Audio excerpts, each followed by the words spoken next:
Guerre Israël-Hamas, l'UNRWA annonce qu'il n'y a plus de zone sûre à Gaza. L'offensive militaire israélienne contre le Hamas continue de provoquer de lourdes pertes humaines et des destructions dans la bande de Gaza. Selon l'agence de défense civile, au moins 30 personnes, dont des enfants, ont perdu la vie lors de 2 frappes récentes visant le nord de l'enclave dimanche 10 novembre 2024. L'agence des Nations Unies pour les réfugiés palestiniens, l'UNRWA, a insisté sur le fait qu'aucun endroit dans Gaza n'est actuellement sûr, qu'aucun des parties au conflit ne respecte le caractère sacré des sites censés être protégés tels que les hôpitaux et les écoles. Il a fait cette annonce le mardi 12 novembre 2024 à Gaza, en Palestine. On écoute Scott Anderson, coordinateur humanitaire adjoint et directeur de l'UNRWA à Gaza. On est en sécurité nulle part à Gaza. Cela a été dit par de nombreuses personnes. Y compris les zones de sécurité. Oui, et malheureusement, toutes les parties au conflit ne respectent pas le caractère sacré des sites qui devraient être sûrs pour les civils, ce qui inclut les hôpitaux et les écoles. Nous réitérons notre appel pour que toutes les parties au conflit respectent le caractère sacré de ces lieux afin que les civils puissent y trouver la sécurité pour eux-mêmes et pour leurs familles.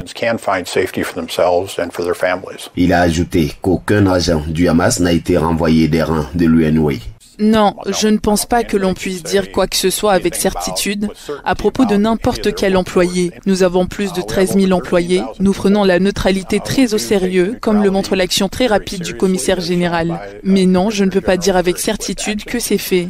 Je n'ai pas d'autres preuves, je ne peux pas l'affirmer. Et si c'était le cas, nous prendrons des mesures.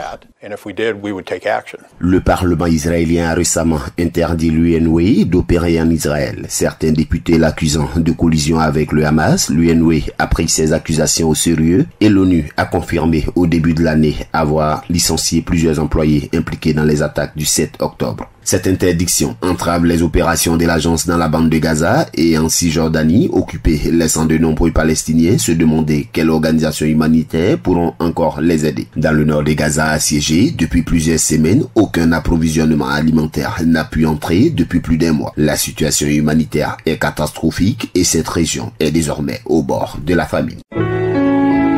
APRA, Agence Presse Radio et Audio.